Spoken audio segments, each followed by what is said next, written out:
Aswood. I'm the head of School of Accountancy here at Massey University. And on behalf of the College of Business, I welcome you this evening to our forum on integrated reporting.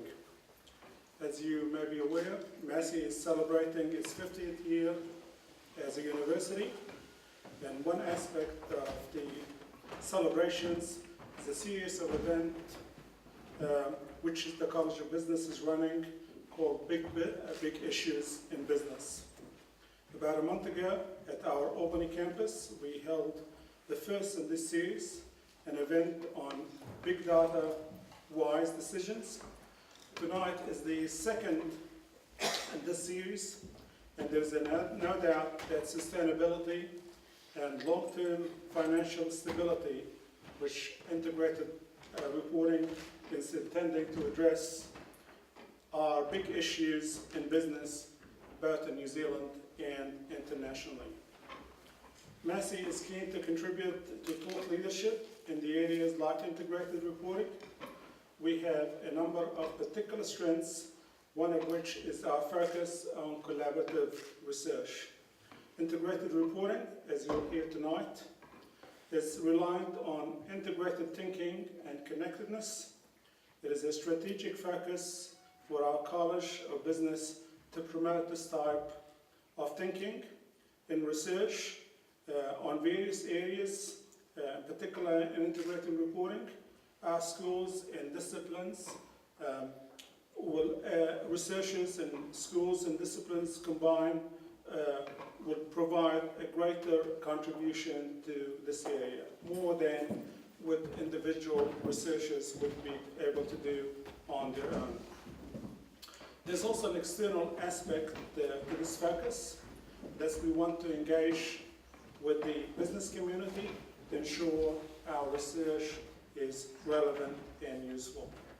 We have a distinguished panel tonight, and we'll have an opportunity to hear and share wider aspects or perspectives on the topic of integrated reporting.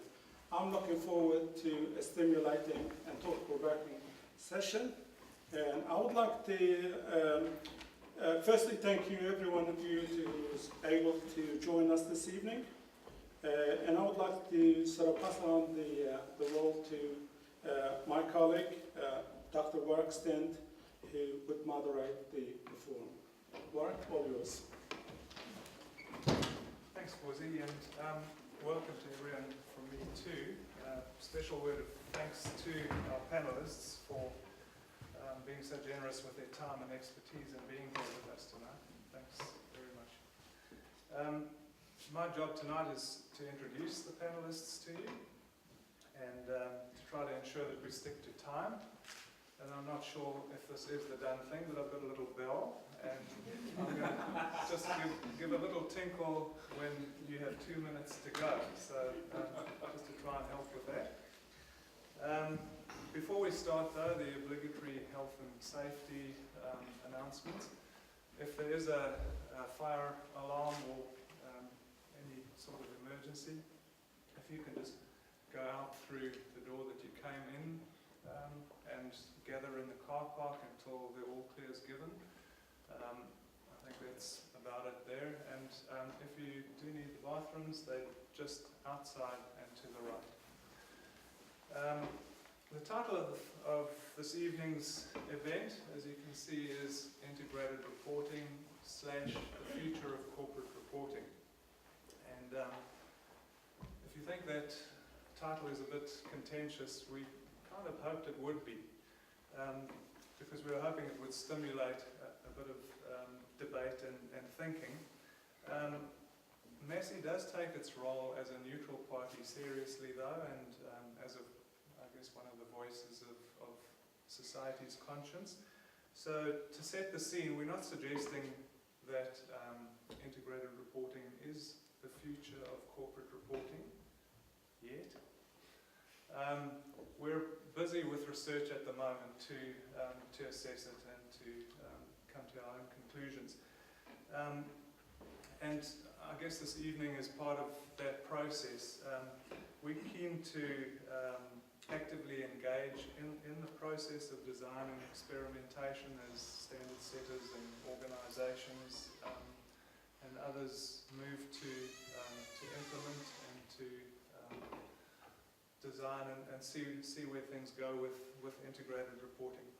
So we hope this evening's event is a good start towards that. I won't say any more than that. It gives me great pleasure now to introduce our first speaker to you, Jane Diplock, AO. As a current board member of the International Integrated Reporting Committee, the IRC, Jane is exceptionally well placed to introduce what IR is all about, provide an overview of the IR framework, and outline the intentions of her committee. Apart from her role as a IRC board member, Jane is also a professional international company director. She was previous chairman of OSCO, the International Organisation of Securities Commissions, for 7 years, and chairman of the New Zealand Securities Commission for 9 years.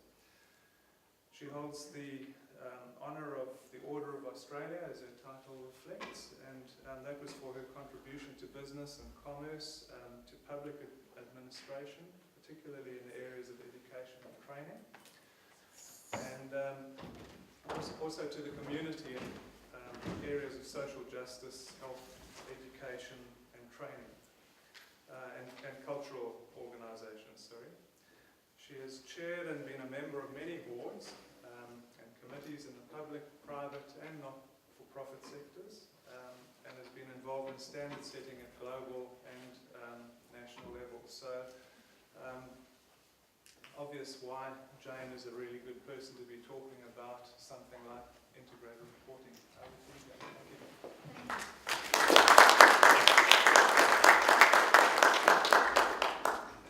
Thank you, Warwick, for that very generous introduction. Ladies and gentlemen, I come tonight an unabashed advocate for integrated reporting. So there will be no challenge from me as to whether integrated reporting is the way of the future. I'm absolutely convinced it is. And one of the challenges I give to you and to others in New Zealand is to ask the question why New Zealand is a laggard when so many other jurisdictions around the world are embracing integrated reporting. So let me start with what integrated reporting is. And if you ask any smart 20-year-old in Spain or in Portugal, or perhaps various parts of the United States, what we, the baby boomers, have to answer for, they'll tell you pretty quickly. Fundamentally, and I won't use the verb I use, we've wrecked the global financial system and we've wrecked the planet. Not too much to ask, really, of one generation to have actually managed to get us our issues of financial stability and sustainability out of kilter to such an extent that they need remedying. And I think that perception is not limited to 20-year-olds. I think many people around the world are asking ourselves, how can we, and particularly how can business, be engaged in helping the issues of financial stability and sustainability and bringing them together? And one tool to enable this, in my mind, is integrated reporting. Because what gets reported gets managed. It's very clear. If I'm sitting on the board of a listed company in Singapore, what are we interested in? We're interested in those things which we are going to report to our shareholders, and we manage them. And therefore, reporting actually matters. It's vital to the way in which companies are managed. And what we're trying to do at the International Integrated Reporting Council, and on the board of that, is to set up or to encourage businesses to think of their businesses in an integrated way, in a holistic way. Integrated reporting is fundamentally very simple. It asks, how does your business model add value over the short, medium and long term? So you can't just say how it adds value over the next quarter for your quarterly reporting, or how it adds value over your next annual report, but how does it add value over the short, medium and long term? Sorry, I clearly managed not to flick this quickly enough. So that is what integrated reporting is in a nutshell. And in order to do integrated reporting, you have to actually do integrated thinking, and I'll quickly come back to that. But who is the Integrated Reporting Council? And they are, who are we? We are a coalition of investors, regulators, standard setters, companies, NGOs, accounting practitioners. But at the heart is the investors and the companies, because we see this as a business-led initiative. It's not a regulator-led initiative, it's not a standard-setting-led initiative, it's a business initiative. And unless business embraces it, it will fail, and it should fail. Because the fundamental principle is that businesses are increasingly seeing that they have to look holistically at their business, because the risks to their business are holistic ones. Look at Sanlu and Fonterra. Look at Nike and child labour in India. Look at BT and its oil spill. A lot of these issues were issues that came out of left field, but they would not have come out of left field had they as businesses been thinking holistically, and had they actually been reporting in what I would argue in an integrated way. So this is the heart, the business network and the investor network. And what is our vision? Our vision is a world in which integrated thinking is embedded within mainstream business practice in the public and private sectors. This is not just a private sector initiative. Look at New Zealand and all those state-owned enterprises. They are, in fact, part of government, but they're also part of business. And facilitated by integrated reporting as the corporate reporting norm. So the cycle of integrated thinking and reporting resulting in efficient and productive capital allocation, that's a critical issue, because we have had inefficient capital allocation, which was partly why we had the global financial crisis, which will act as forces for financial stability and sustainability. So why is it important? Financial stability and sustainability are important. For those of you who are interested in financial stability, I am very happy to talk at length on that subject, because it is a fascinating one and there is a direct link. I was at a dinner recently with His Royal Highness the Prince of Wales and with Mark Carney, the Governor of the Bank of England, who is also Chair of the Financial Stability Board. And we discussed the way in which integrated reporting can link with the financial stability issues long term. The Financial Stability Board itself has a short-term remit. It's worried about whether the global financial system is going to fall off the cliff in the next 1 to 3 years. But when we're looking out further, then integrated reporting will have a very strong and important message. So in practical terms, what is it? If you want to do it in your company, what do you have to do? Concise communication of value, more than financial capital. Integrated reporting is not saying that you don't have to comply with IFRS or US GAAP. You do. You clearly do. That's the norm, that's the standard. You still have to comply. But it is about a communication of value which is more than that. A focus on strategy and future orientation, which is not at the moment in our current reporting framework. It's reducing the volume of reporting, and it's promoting the connectivity of information. So how do your financial report and your sustainable report talk to each other? How do they interlink? Now, just on the volume of reports, ladies and gentlemen, look at this graph. This is, if we look at annual reports in 1955, that is where they were at. Look at them in 2008. We have had an exponential rise.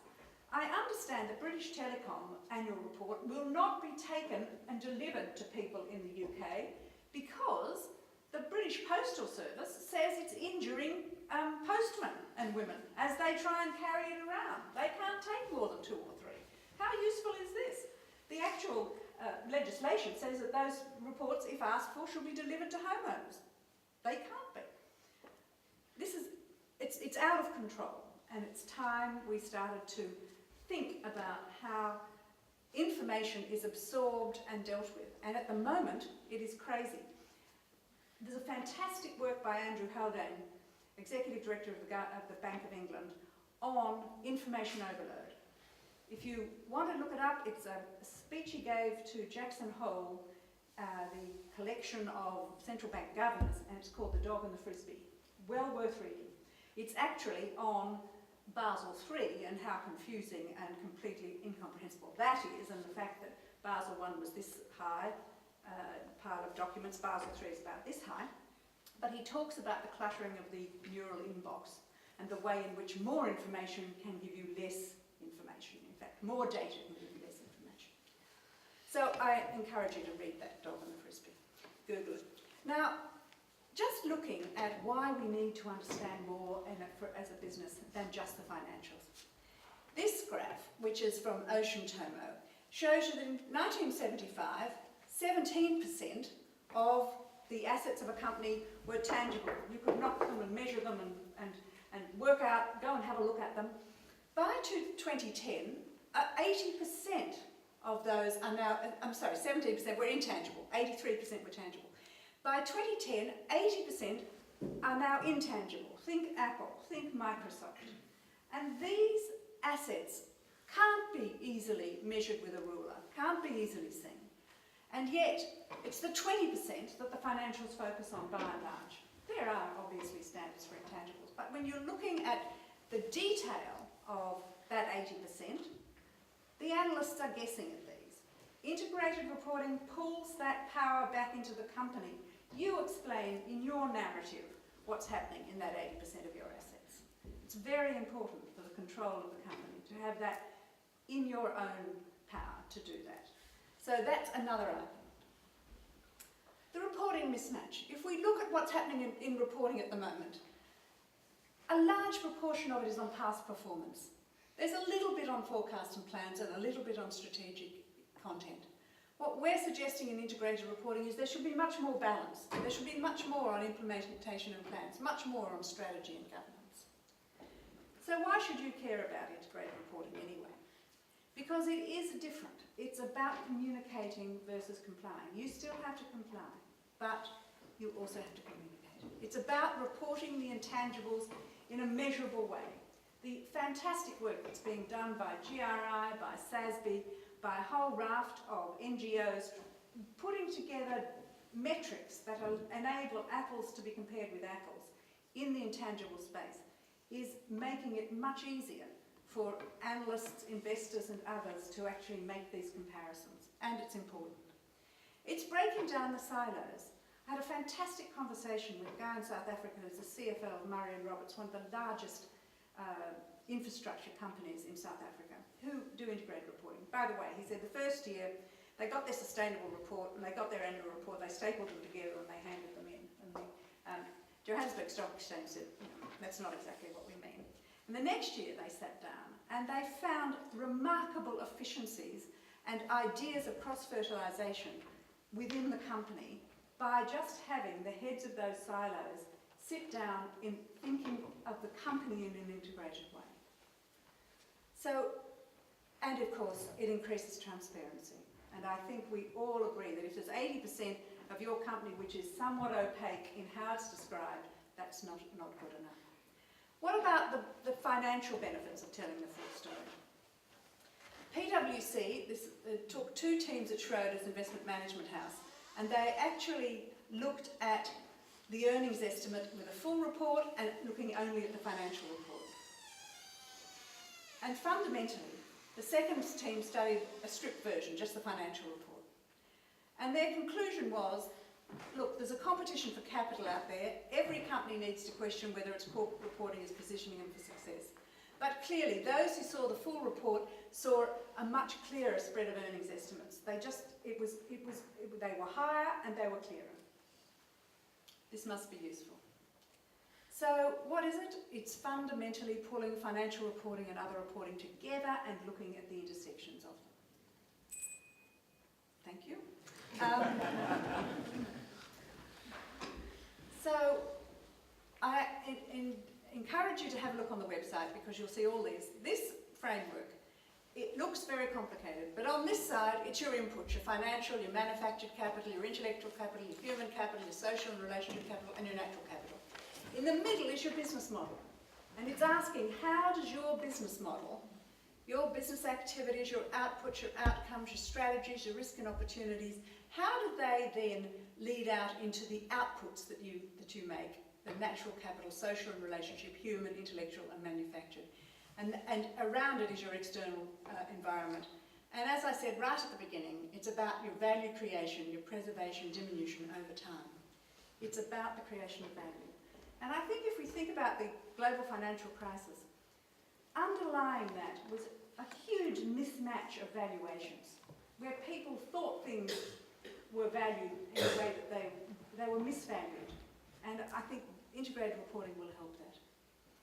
So, strategic focus, connectivity, obviously stakeholder relationships are very important, materiality is very important, conciseness, the reliability and completeness, and the consistency and comparability. Ladies and gentlemen, that really is about what integrated reporting is in the big picture. I'll now hand over to my colleagues and friends who will undoubtedly tell you stuff that's more interesting and relevant to you. But that's the big picture.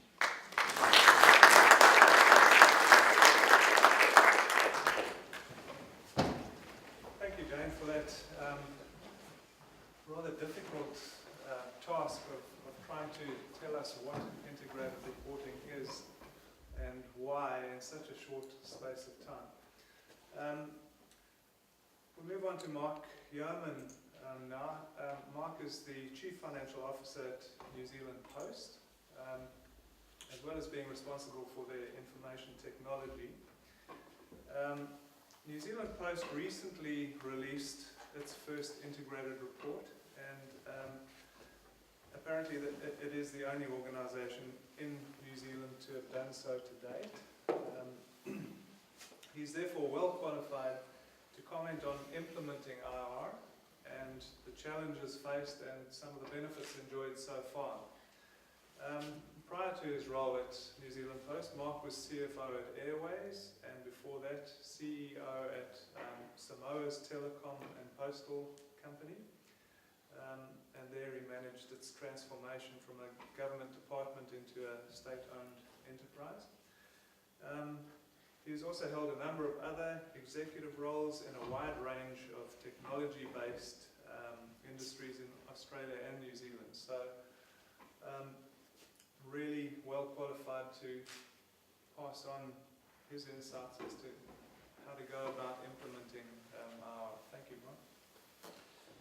Thanks, Warwick. Look, it's a pleasure to be here this evening. What thought I'd do is just, I've got about 4 slides, so I'm not going to kill you with PowerPoint. I thought I'd just talk a little bit about New Zealand Post's journey, some of the sort of lessons that we've learned, and our perspectives about the next steps for us as we adopt what we consider to be quite an important framework with integrated reporting.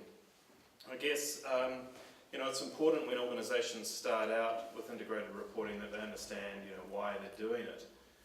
And I think as an SOE, we had a good track record in reporting non-financial key performance measures, and we also had done quite a lot of work in the sustainability space and had embraced sort of GRI as a concept because we run quite a big logistics business, and that has a heavy reliance on fossil fuels. So integrated reporting for us seemed to be quite a natural progression, not only to deal with some of the environmental reporting that we were getting into, but to recognise that there are many sources of value that we as a state-owned enterprise really needed to take into consideration as we planned some pretty significant changes in the business that we were facing. So, taking it to our board, the concept of adopting integrated reporting really was reasonably straightforward. I think, one of the key selling points was that it actually improves the quality of our reporting. And I think with IFRS, the accessibility of information about what a company is doing, how it's performing, how it thinks about itself, has probably gone a little bit backwards in favour of fairly detailed and technical compliance. So we see integrated reporting as being a key communication mechanism for helping us tell the story, not from a sort of self-promotional point of view, but very much from an accountability framework point of view. So at a number of levels we see integrated reporting working well for us. Up there you've got just sort of an infographic out of our first integrated report, which isn't particularly interesting in and of itself, but it just shows that we're really trying to tie in the concept of accessibility to information and using these frameworks to help us communicate that. One of the things that we had to confront when we first adopted integrated reporting was this concept of these 6 capitals. And I think it's really important to note that in the framework, the 6 capitals represent sources of value in your business that exist today. They're not sources of value that you need to rush around and go, oh hell, we need to start building these things because they don't exist. They all exist today, and it's a question of recognising them and paying attention to them. And in many cases, historically, I think the outcomes within these 6 sources of capital are achieved either accidentally or consequentially from business strategies rather than deliberately and in consideration of how you're actually going about managing those sources of value in and of their own right. The other thing you'll notice up here is that we changed the name of a couple of the capitals to better fit the sort of the culture, the internal dialogue and language within New Zealand Post. And I think that's really an important concept of the framework, is that, as Jane was saying, it's business-led and you really need to see how it's going to fit within your company. And so, for example, the intellectual capital, that sounded to us culturally sort of slightly pompous.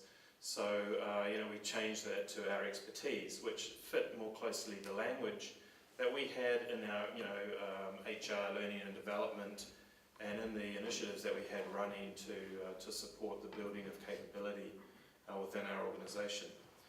Similarly, manufactured capital didn't sort of sit comfortably with us, but we sort of turned that into our networks, which really represented the infrastructure capability of not only our postal delivery and processing networks and courier networks, but also our community presence in our post shops and our retail physical distribution. So I think one of the key points that I wanted to leave with you tonight is the idea that you really need to make the framework fit to you. And I think this for us has been something of a learning journey, and we anticipate our second integrated report being quite different from our first, because we've learned quite a few things about ourselves and about how we should go about paying attention to these sources of value, just even in the 12 months since we've really published our first report. And it's about saying, look, integrated reporting isn't just a veneer that you slap on the rest of your business once a year and sort of roll it out and say, look, aren't we terrific? We're doing integrated reporting, and we've sort of ticked that box. It's to say integrated reporting is very much a way of thinking about the business, its strategies, and being very deliberate about thinking about the sources of value and how your business is really impacting those sources of value. I think one of the big learnings for us as well has been the long-term nature of thinking that integrated reporting promotes. I think historically, annual reports are very sort of time-bound in the last 12 months, and business plans typically look at sort of 12 months to 3 years out. A lot of people say to me, how can you have a business plan or a strategy that goes out 10 years in today's environment of all things with this pace of change that's going on? Well, my response to that is, well, when you look at the sources of capital, are you going to be in business in 10 years' time? Well, you're always going to have people in your business. So how you then think about that source of value and how you manage people and how you can extract the best from people is going to be relevant in 10 years, no matter really what your business activity is. The what of what you're doing may change in response to a changing competitive landscape, but how you do that and why you do that may be more constant than you think. And so I think integrated reporting promotes quite a long-term way of thinking about your business that perhaps traditional business unit strategies or very tactical type business plans struggle with. For us, it's all about forward-looking, and so, I don't want to spend too much time talking about what we've done. I'm really interested in sharing with you where we see integrated reporting heading for us. And I want to talk about sort of two areas. One is business planning, and business planning for us has historically been quite a struggle. As an SOE, we have the planning round every year that we need to submit to Treasury, and it's always been very much a sort of a sum of the parts business plan from all the businesses, Kiwibank, Express Couriers, Post, and our other investment companies.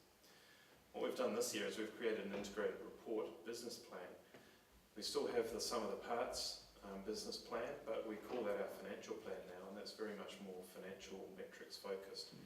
In front of that, we have an integrated report business plan that talks about the sources of capital, these 6 capitals, and what our strategies are to manage those capitals. And the way that we do that is different from how we reported integrated reporting in our annual report last year. And I use the analogy of exercise, and I think last year ours was very much a business strategy interpretation of integrated reporting. So if you imagine that exercise is your business strategy and your heart is one of the sources of capital, you could say, how does exercise impact on our heart? And that's very much a sort of a business strategy-led interpretation of integrated reporting. What we're trying to do is we're trying to say, look at your heart, how are you managing your cardiovascular fitness? You might be doing that through exercise, you might be doing it through diet, you might be doing it through stopping smoking or lifestyle choices. All of these strategies are impacting on your heart. So we're really putting the source of capital in the centre of the conversation, rather than talking about a business strategy, which has typically come out of sort of tactical, competitive market forces, and just saying, oh, by the way, that also impacts our network capital and our financial capital in these ways. We're saying, no, actually, you're supposed to take capital, really put that in the centre of the conversation. Think about the way that the strategies impact that. And that allows us to escape from a very siloed way of thinking in the business, where traditionally it's been Kiwibank strategies and Express Courier strategies and Post strategies, to say, actually across the group, how are we managing this source of value for us? How are we protecting that? And that's been quite liberating, and it's meant that we've sort of taken our integrated reporting conversations to the next level in terms of embedding them into how people are thinking about what they're doing, how they're formulating their plans in the business. It's not the latest toy that everyone gets to play with and then get tired of in a couple of years. It's very much saying, look, this is actually really important for us to pay attention to, and it's actually a natural extension of what we're doing anyway. It's just perhaps a 90-degree different way of looking at it. But for us as an organisation, we can see huge value in integrated reporting in the future, and irrespective of whether the rest of the business community embraces it or not, I think it's something that we're pretty committed to. So at risk of having another bell ring on me, I'll finish there and welcome questions later on.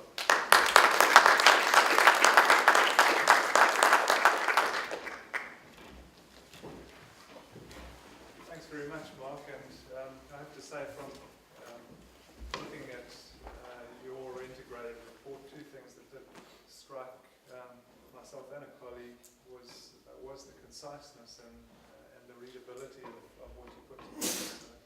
So well done for that. Thanks. Murray Jack's our next speaker this evening. Currently Chairman of Deloitte New Zealand, having previously been Chief Executive of the firm from 2005 to 2011. Murray has over 25 years of experience consulting to some of New Zealand's largest corporates and government agencies. And he's worked extensively across Asia. He's served on advisory boards and ministerial committees, and recently co-led the ministerial inquiry into Nova Pay. Murray has been a director of NZICA since 2009 and a member of the foundation board of the Financial Markets Authority. Also a member of the ANZ Leadership Forum Policy Group, and a member of the board of the NZ Initiative, which is New Zealand's leading think tank. This is a background which should offer us some exceptionally well-informed insights as he comments on IR and related potential regulatory developments in New Zealand. Thanks, Murray.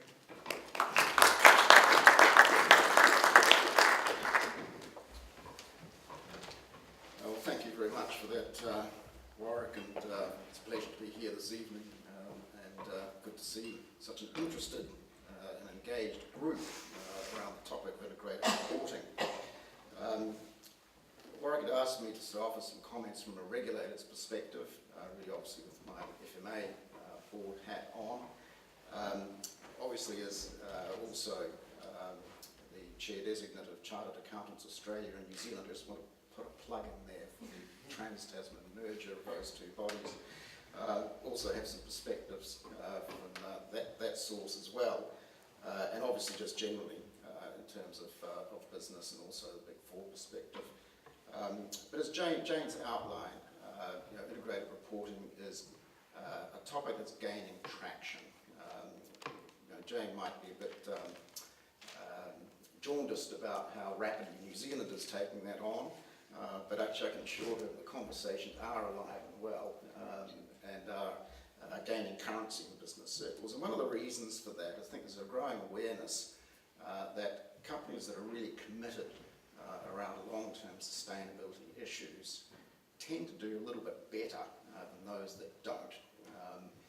And there are some emerging studies that actually support that notion, and I think we'll see more of that also.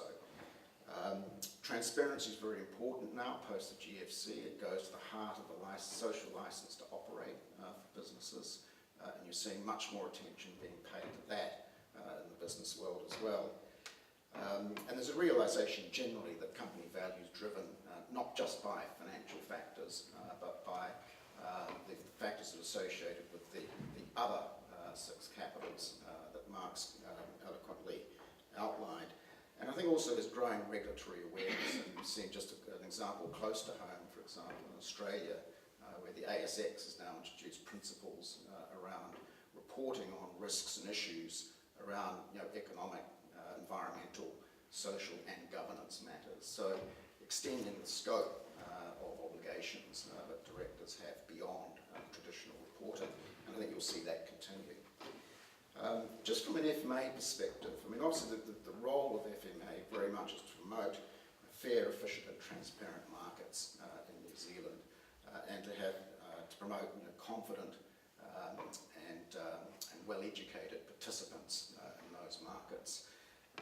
And one of the key aspects of that is really around disclosures and quality of disclosures around information. And we have a very intense focus, particularly around the principles of clear, concise and effective disclosures of any information that goes to investors.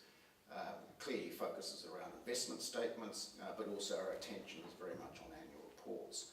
And we are pretty unimpressed with the level of clutter, frankly, and the rather impenetrable nature of much of that reporting. It's become almost to a point, frankly, where retail investors find financial information and information generally so impenetrable and inaccessible that they just forget about it. And that's not particularly helpful. You're trying to promote confident participants in the marketplace. So we have a clear interest in that. So any initiatives that have the prospect of driving simplicity and to drive better clarity and reliability around financial information and other information is important to FMA. That said, we don't actually have an extensive work program around integrated reporting at the moment because we're rather busy implementing the Financial Markets Conduct Act. But as those issues kind of get dealt with, I think you'll see regulators turning their attention to this issue very much.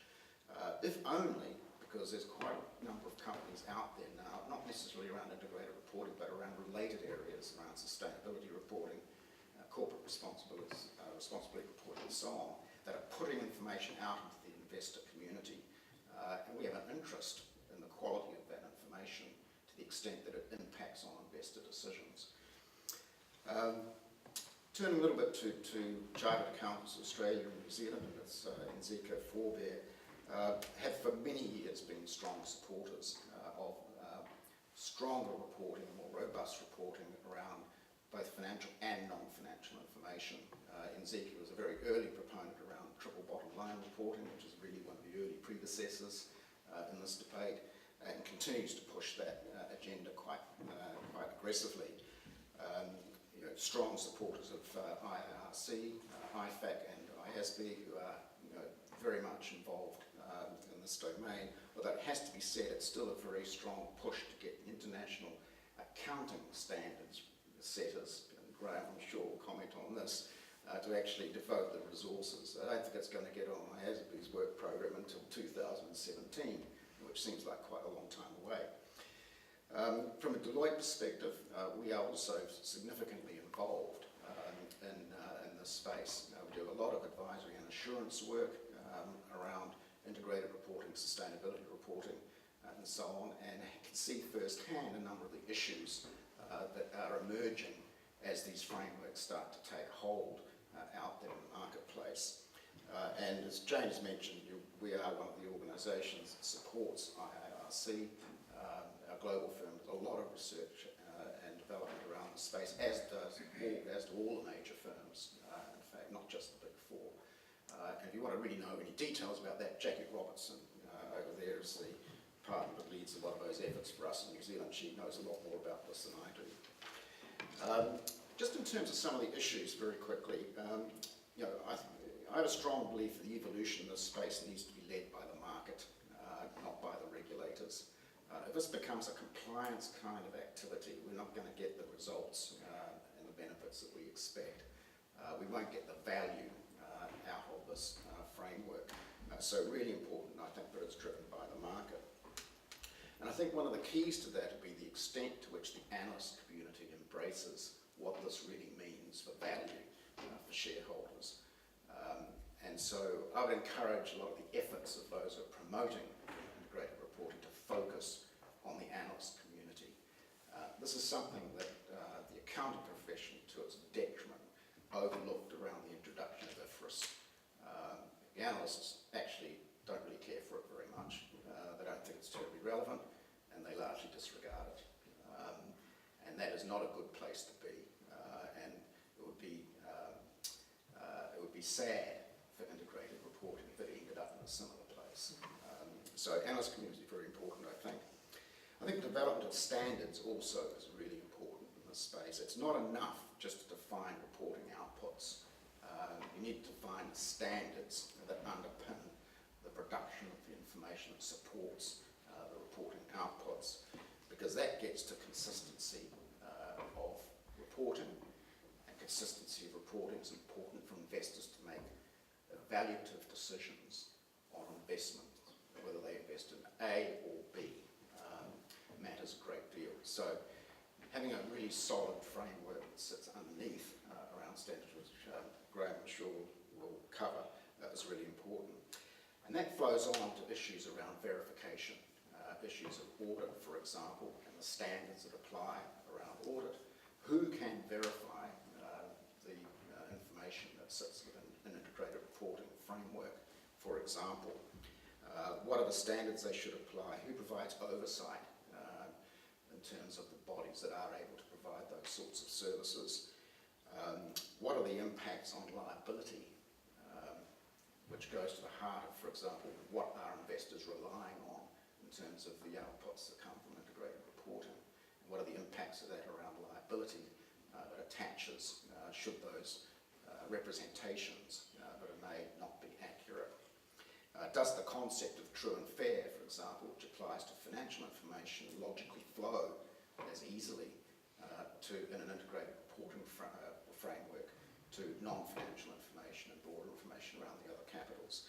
I think those are interesting issues that will evolve as the debate progresses. There are also issues around to whom the standards apply. Just issuers, public benefit entities, large companies, small companies. All decisions that confronted the standard setters around IFRS and were made in varying degrees. I think the good news is that these issues can be worked through, and they in fact are being worked through in a number of different forums. So it's not to pose them, throw them out there as insoluble things at all. The bad news is there's a very real risk but they will not be resolved in a globally coordinated way, and you'll end up with very disparate applications of the framework in different parts of the world, which will make the acceptance of that framework more of a challenge. And so we must learn from the mistakes that we have made in the financial standard setting space and not repeat those as this framework for integrated reporting evolves. And it's not an either or, as we heard, it's an and around financial information. It's just the way I see it, it's part of the continuum of evolution of standards around and reporting requirements around the obligations that enterprises have to their communities and their stakeholders. So if we learn the lessons, we'll end up in a good place. If we don't, we'll end up in a bad place. And Jane, that's largely your job. Thank you. Thank you.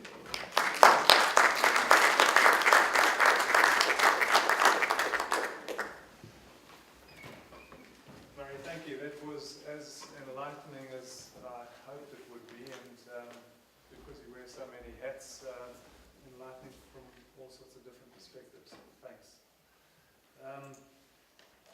Graeme Mitchell is our last speaker. Graeme was appointed chairman of the External Reporting Board, or the XRB, for a 5-year term from the 1st of March this year.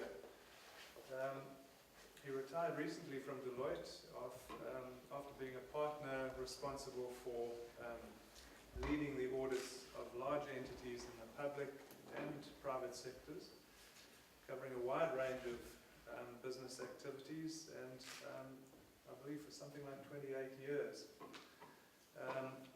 His governance roles include chairing the audit committees of the Ministry of Justice, the Ministry of Social Development, and Victoria University. He is also an independent member of the audit committees of Porirua City Council and the Human Rights Commission. His assessments regarding IR will, I'm sure, also prove very enlightening. Over to you, Graeme. Thank you.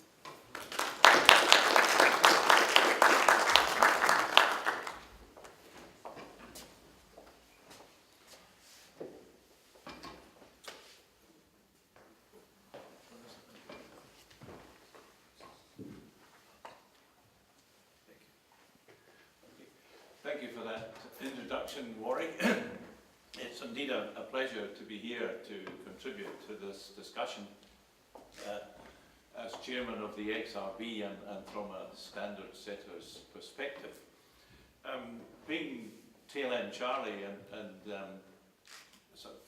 listening to the 3 speeches before, it's very difficult to sort of find any fault in what's being said, and I'm sure the real value of this evening is going to follow from the question sessions, when we can really ask some of the probing questions that I know you all have. But I do think it's important that you understand where the XRB is coming from. I'm not going to use the PowerPoint, but we've talked about corporate financial reporting and the incomplete picture of performance and risks that presents. Murray's referred to information clutter. Some would regard that the same terminology could be applied to standards overload. And we know that that is a major issue. There are a lot of people nodding their heads at the moment, and there are a lot of separate research projects that are being done around the world on that particular issue. That's concentrating on the standards that we have at the moment, which really are based on the financial reporting. And the XRB is very conscious of that and is contributing to those projects on information overload from the standards, pure financial information point of view. But we are aiming to ensure that general purpose financial reports meet user needs. So we are interested in any developments that improve relevance, and we've heard much about that tonight, that meet the user needs, that increase transparency and improve communication. So we're interested in projects that aim to improve reporting, and that we would be the first to admit that financial information, albeit that it's critical, on its own it's not sufficient. And we've heard lots of examples of how the integrated reporting has improved that reporting. So the real issue is appropriate non-financial information is necessary, and I suppose it comes down to what the form of that non-financial information is. So the key question is, what the form should that non-financial information reporting take? What non-financial information do users need? What form of reporting should address the needs that they have? And what is the role of general purpose financial reporting? Is general purpose financial reporting always going to be regarded as the one source of the information that some of the users need? And we've talked about, Murray raised the very relevant point about the analyst community. Does general purpose financial reporting, is it aimed at trying to satisfy the analyst community, or do they require some other separate type of reporting? So possible non-financial information needs, there is a spectrum of information. We've heard about triple bottom line. We've got MD&A, management discussion and analysis. And that's actually gaining quite a lot of traction in markets overseas. There are guidelines on what should be included in management discussion and analysis sections of annual reports. It's not a guideline that we have adopted or brought into our legislation in terms of a standard, but it is something which is a growing trend overseas, and something which is probably to be encouraged. In New Zealand, we've got some wonderful examples of service delivery information. It's the public sector that is particularly to be commended for its concentration on non-financial information reporting. It's not so much important what dollars have been spent, it's more important what outcomes have been achieved. And that we actually have quite a lot of expertise in New Zealand in terms of leading the way on non-financial information reporting. And we are at this time trying to develop guidelines or standards which will enhance the way we report on some of that stuff. There are already moves to make sure that audit reports extend beyond just the pure financial statements, but also cover the information which is attached in the annual reports. And then social contribution, impact information, we've seen examples of that in the past, triple bottom line, and now we have a much more comprehensive package which integrated reporting could be regarded as. So our focus at the XRB is really to monitor all these international developments, understand user needs better, and think about where integrated reporting fits in. It's certainly the most comprehensive structure that is available. There are issues which Murray referred to around verification and standards and structure, but these aren't necessarily issues which can't be overcome or addressed through appropriate research. And it's interesting to hear, Warwick, that you have a research project at Massey on this issue in particular. So I think that all contributes to the debate. It's important to understand user needs better. You know, who are the users of non-financial information? What are their information needs? And how are those needs best met? But again, I would be the first to contend that non-financial information must improve the reporting and not just add to the burden of reporting. We don't want reports expanding to the point where, as Murray suggested again, that people no longer refer to them or read them because A, they're too big or too long, and it's wasted effort in many cases. So the standard setter's view is that we are extremely interested in integrated reporting. We have to put that in the context of understanding user needs and then assessing the future direction.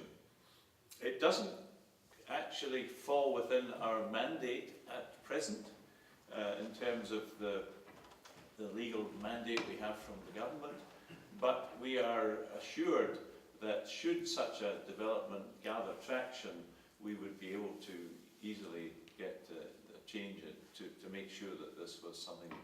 But again, I think it's likely to develop through demand and popularity and adoption rather than from, we don't want to have to legislate for something like this. So that concludes my presentation. I'm sure we'll have a lot to think about in the question session. Thank you.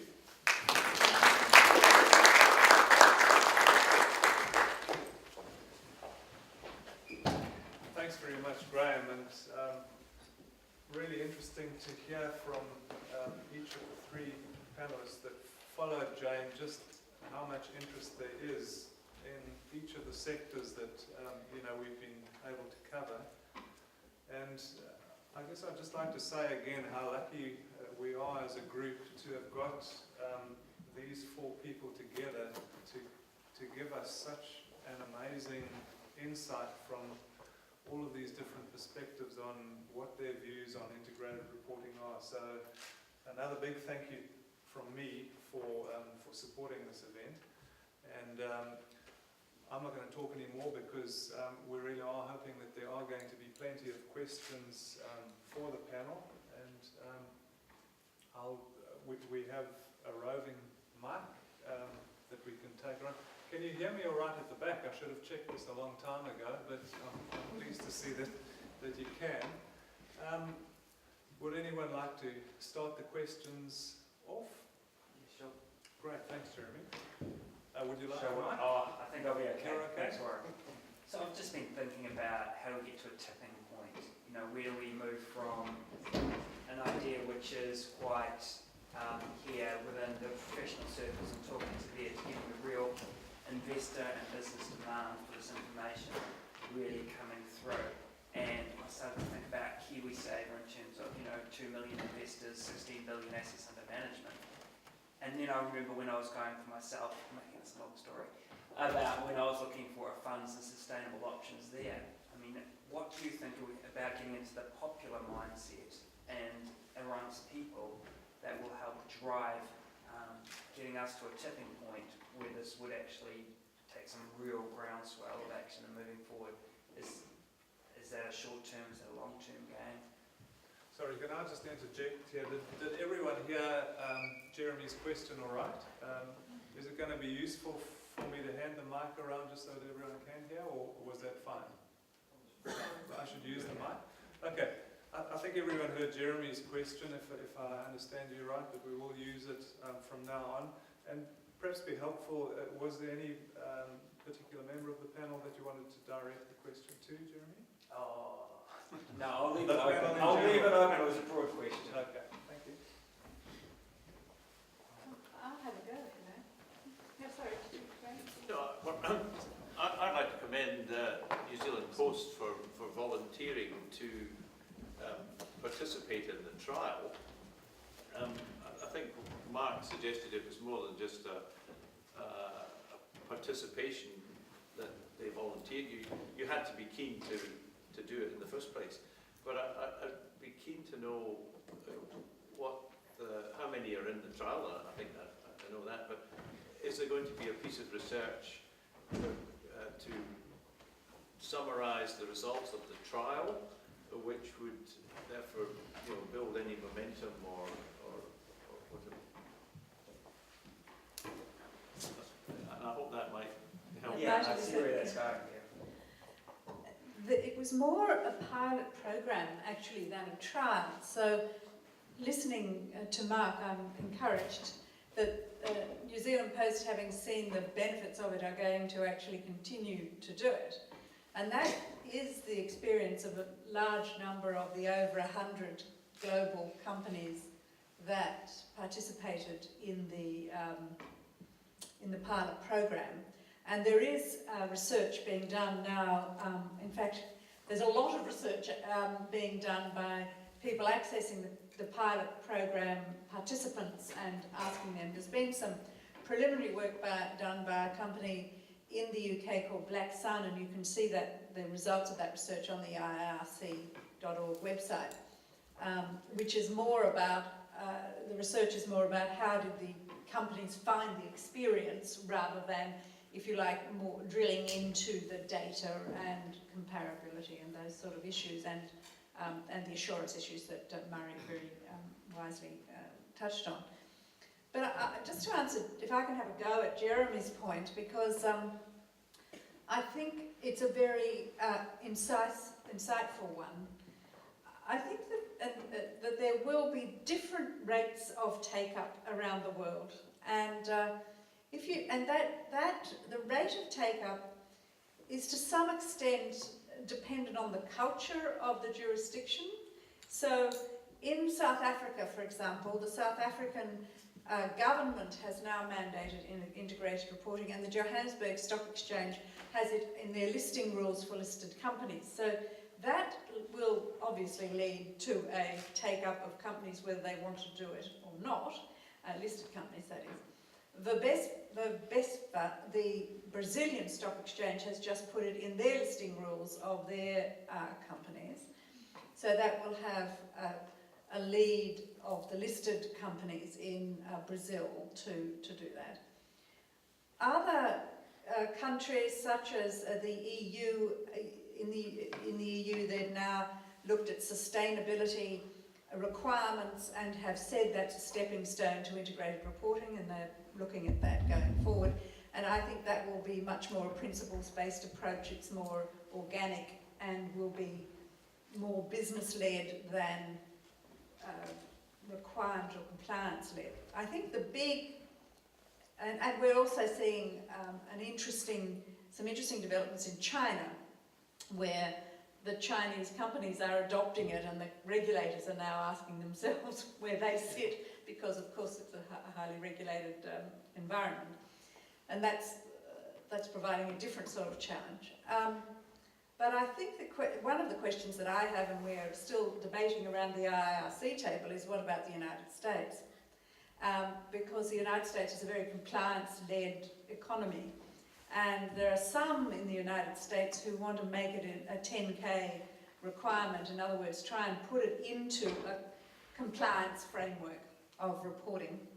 And there are others who are against that. So that's a challenge. I mean, the Microsoft was in fact one of the pilot program, and they adopted it obviously without a compliance structure, but there are those within the United States who think a compliance structure will make it traction more readily, make it take up more readily available. So, the jury's still out on how the jurisdictions will individually comply. I imagine, and I'm hopeful that despite my rather negative comments at the beginning, that Australia and New Zealand will, on a principles-based approach, have a market-led approach to it. And I would be reluctant to see a compliance framework involved here. I don't think it's necessary, and I don't think it would be helpful to the growth and development of integrated reporting. Having said that, there is probably an assurance framework in the standard setting that is required, and I know that the IAASB, the International Auditing and Assurance Standards Board, has a working group that is looking precisely at the assurance side. So it's going to be horses for courses, I think. I don't think there'll be one tipping point globally, so much as a lot of them happening depending on the various cultural and business culture. But others may have a view. Just picking up one thing that Jay mentioned, that was around that there are some parts of business where you're seeing movement, and if if you think of sustainability reporting as sort of a step along the way to integrated reporting, for example, I think all the banks in Australasia are now reporting, and most of the energy companies. So you're seeing segments where it's in their shareholders' interests to be doing this, actually already almost completely, not compliant, but completely participating. So tipping points have been reached in a number of sectors. The question is, how does that ripple out more broadly across business? And part of it is about, is there some value in it? And so those organisations that have a footprint, a direct footprint around the environment, or a societal footprint, or a governance footprint, like financial services or energy, you'll see those sectors gravitating very quickly to it, because it's in their interests to do so. It drives value more directly. Those that are not, who don't participate directly in larger consumer markets and so on, will be much more reluctant to, because they don't see the same value. And the National Australia Bank was, in fact, a pilot program participant.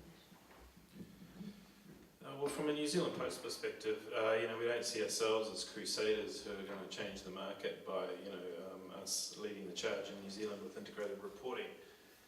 And one of the things that worries me a little bit in New Zealand is that the market's quite small, and so, is a form of reporting, such as integrated reporting, really going to make a difference to the decisions that people make about, where they're going to invest their money? And I'd argue that in a market like New Zealand, it's probably not. That being said, we see integrated reporting very much as consistent with what we stand for in terms of our brand. And you could almost ask the question, well, if you do care about these things and that's what you stand for, then why aren't you reporting and giving us this information?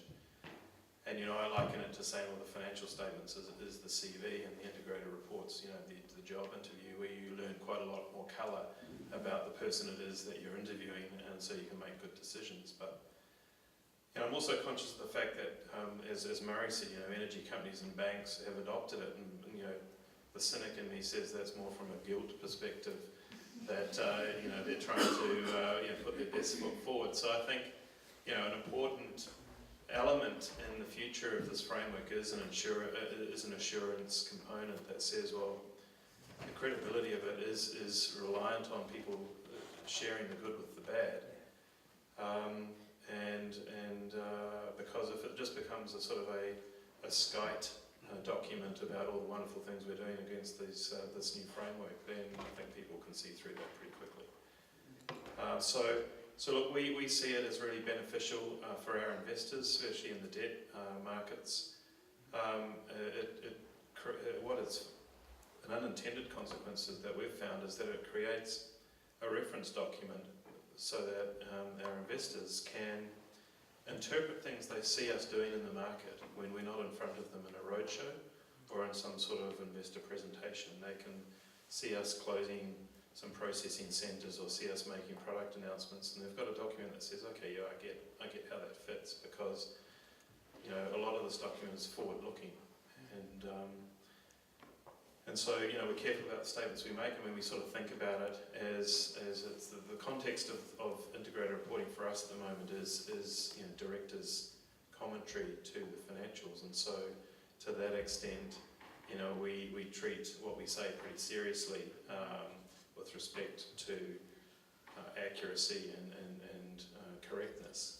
But some of the statements are forward-looking, and so there's that sort of almost prospectus dimension to uncertainty in some of the statements around how our strategies might play out. Look, quite frankly, if nobody else did it and it did turn out to be a source of competitive advantage, and that meant that more people wanted to engage with us as a business, then that's a great thing. Thank you very much. We have a question, and I didn't realise we were going to have such long discussions around single questions, but we've probably only got time for this and one more, so just warning you, we'll pass that on to Alistair. So reporting quite often is discrete activities, and only happens periodically. Do you see good opportunity with integrated reporting is to have more regular online dynamic type reporting and perhaps potentially linked into continuous disclosure type announcements. So I just sort of wondered whether, either at the international level or, locally, is there a bit of a view on, really how to take it to the next level, which is something a bit more dynamic in terms of reporting.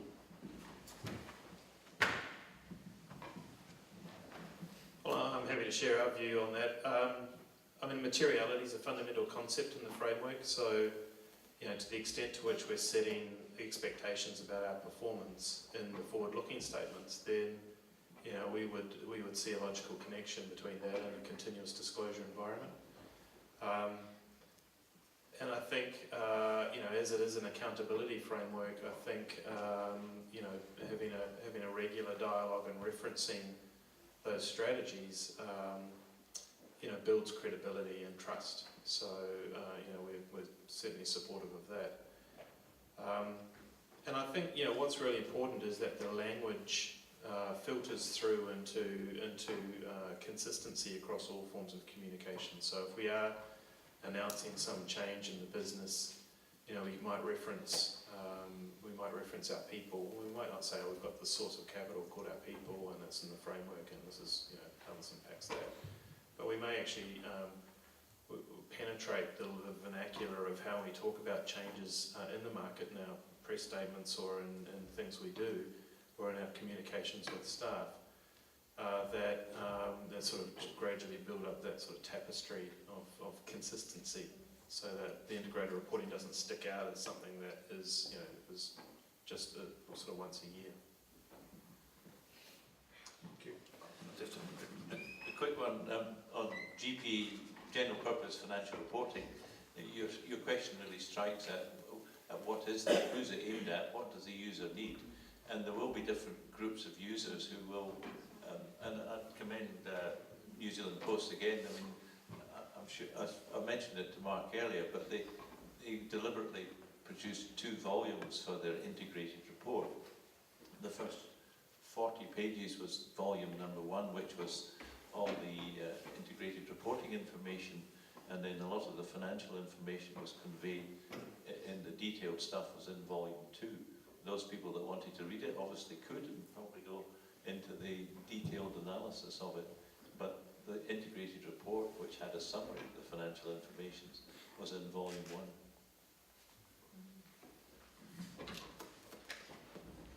Thanks very much for those answers. We'll take one last question, and if we can make it from you, Louise. Thank you. It's all right. I was interested in the discussions. I'm a little confused because a lot of the discussion around sustainable reporting and triple bottom line has been couched in terms of that this is a step along the way towards integrated reporting.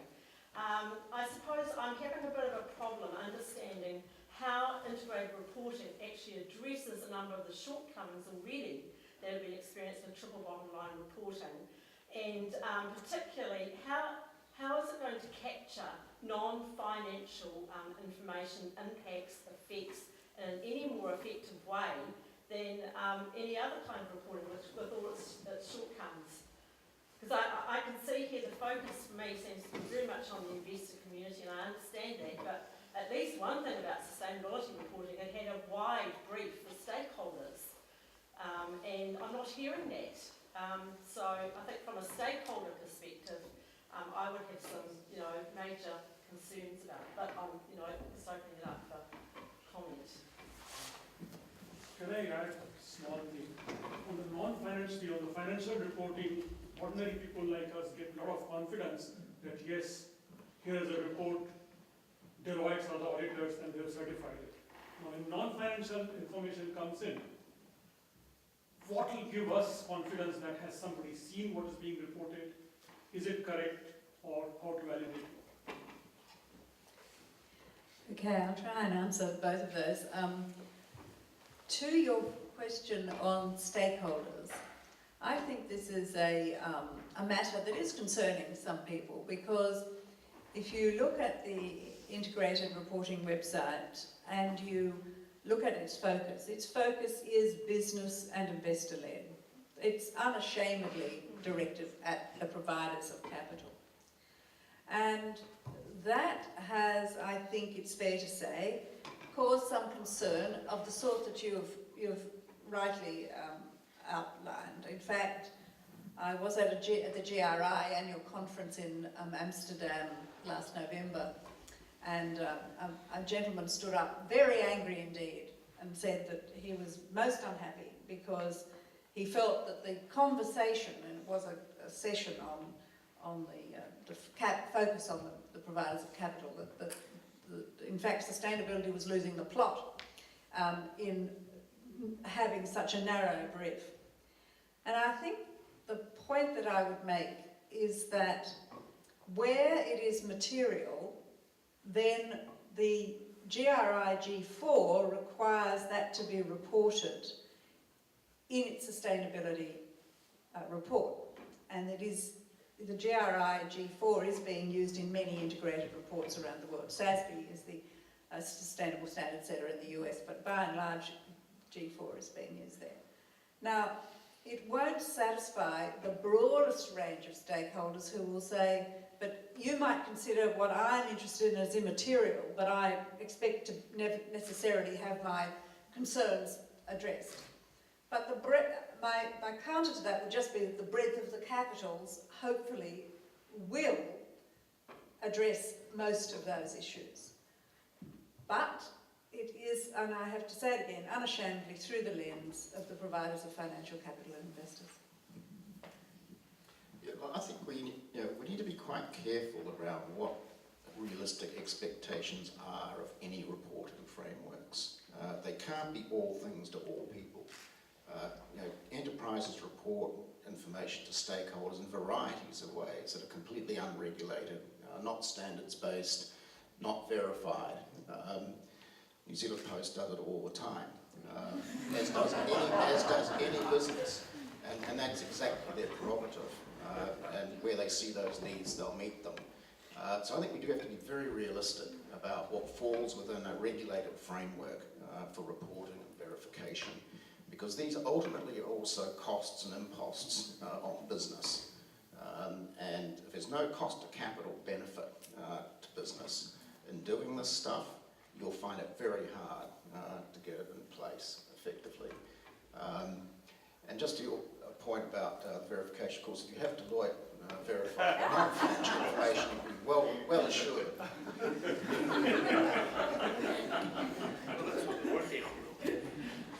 Yeah, I think you should level your question there at the news media. Look, the question is, where does anyone get their additional information from, and they have to form their own view as to the veracity and trustworthiness of that source of information. I mean, I think, answering the first question about sustainability, and New Zealand Post has done quite a lot of work around sustainability reporting. The way I look at it is that the capitals don't all have to be addressed in the same way. It is a holistic framework, and if you look at our relationship capital, then the reality is for New Zealand Post, every one of our suppliers is a customer, is potentially a competitor. We've got all these relationships happening, and so in the same way that how the capitals interact with each other is important as well, and it's not just for the investor community. So at the moment, the capitals, if you look at them, represent sources of value where one is unnaturally overdeveloped, and that's the financial capital. And we've got all the standards and IFRS and all the audit standards around how we think about financial capital.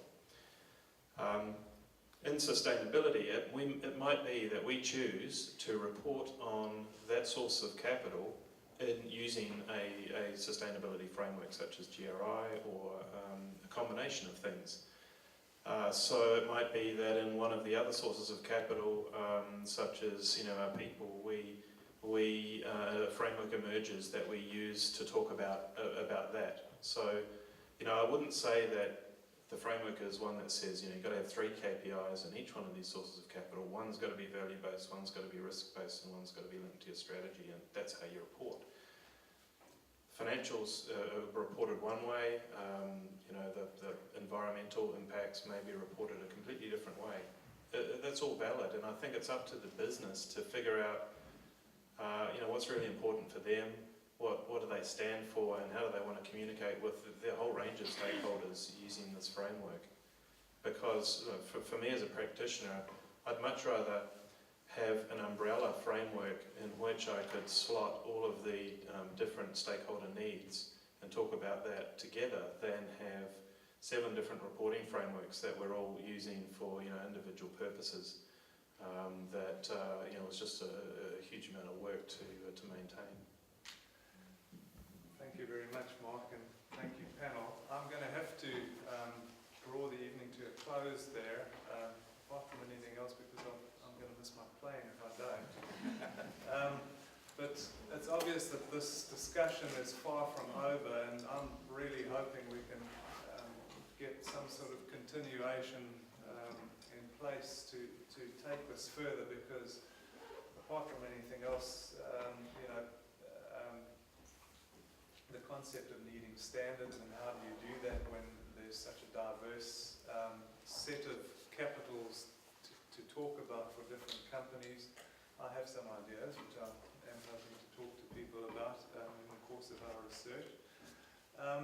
But we will pull it to a close there for now.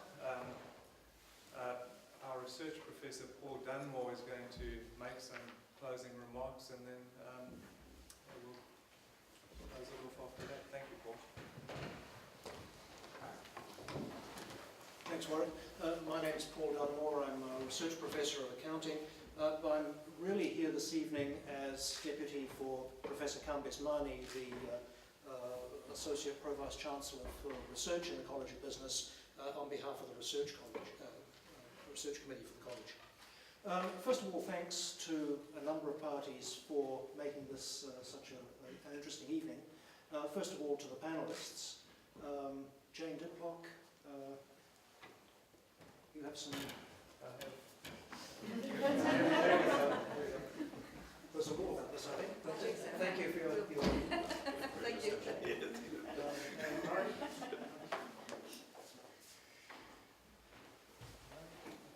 Thank you. Graeme. Thank you very much. Thank you. Last but not least, He doesn't break.